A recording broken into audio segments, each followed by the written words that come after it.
Ես դատան ուզում եմ ներկայացնել դիմում միջնորդություն, որը ներկայացվել է դատարանում Շիրակի թեմի հավատավորների կողմից, պատվարժան դատարան, մասնավորապես ես ներկայացնեմ դրա ընդհանուր բնութագիրը։ Պատվարժան դատարան Միքայել arczepiskopos Աջափարյանը անցնում է Հայ-Առաքելական Սուրբ եկեղեցու բարձրաստիճան հոգևորական, որում է Շիրակի թեմը։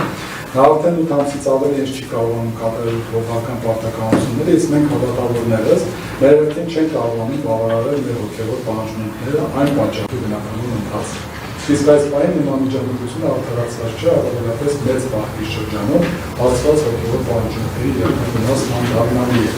Դրանց հետո որոշակի նորմեր մատնանշելուց հետո ստորագրած անձին խնդրել են դատարանից գնահատել իրարված խափանմիջոցի ազդեցությունը ոչ միայն անձի, այլև կրոնական համայնքի իրավունքների վրա, ապահովել հավատացյալներից համաշխարհային պաշտամունքի մասնակցի իրավունքի արդյունավետ իրականությունը, գնահատել, որ հանրային մասնավոր հավասարի ճշտման սկզբունքը խախտված չի լինի Միքայել arczepiskopos Աջափարյանի նկատմամբ իրարված արգելքները մեր մասնելով կամ վերացնելով, եւ ընդհանուր առմամբ խնդրում են, որպեսզի նրան կալանքը վերացվի տնային կալանք եւ թույլ տվի, որ բոլոր հնարավոր ու կոնկրետ նշել խնդրում ենք թույլատրել Միքայել Աջափարյանի եկեղեցական կարգի համաձայն մասնակցել ու հանդիսապետել Շիրակի թեմի առաջնորդանից Գյումրու Սուրբ Աստվածածի 7 եկեղեցի կատարվող ծիսակարգերը, ամենօրյա առավոտյան ճաշի եւ երկույան ժամերկությունները, Կիրակ նույնպես Սուրբ Ադամները, բացառիկ եկեղեցական այլ կարևոր արարողությունները։ Պատվարժան դատարան սրա մասին հրապարակային ըստեյության չէ հայտարարվել, որ նման ստորագրություն դիմումը նախատեսվում, բայց երկու օրվա ընթացքում ներքին կարգով իմանալով այս մասին 261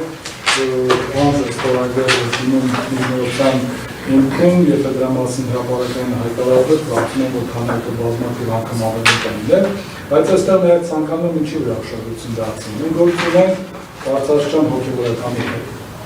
Եվ ես կարծում եմ, որ եթե այլ պարագաներում դա այդքան էլ առանձնային չէ, Միքայել Սրբազանի պարագայում այս հանգամանքը ոտի կողքին լինելու,